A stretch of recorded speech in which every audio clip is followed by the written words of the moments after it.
Allah görün nə buyurur bizi yaradanda. Allah buyurur ki, mən sizin talibinizəm.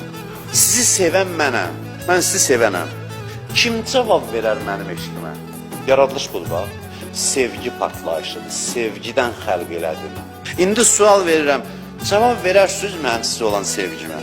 Görsən nə ilə doğulmusan, ay insan. Sən böyük bir sərmayə ilə doğulmusan.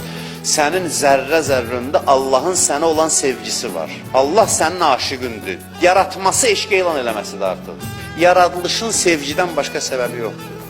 Onun sevgisi ilə doğulmuşuq və biz bir ömür neynəsək o sevgiyə cavab verəcəksin. Nəticədə nə yaranır? Namaz, oruc, həc, zəkat, xums, cihad. Hamısı sevgiyə cavab vermək cəhdidir. Axırda da başa düşürsən ki, acizsən bu sevgiyə cavab verməkdə və dünyadan köçürsən. Görsün ki, mümkün deyil. O sevgi ki, o qədər şiddətlidir. Neynəsəm azdır.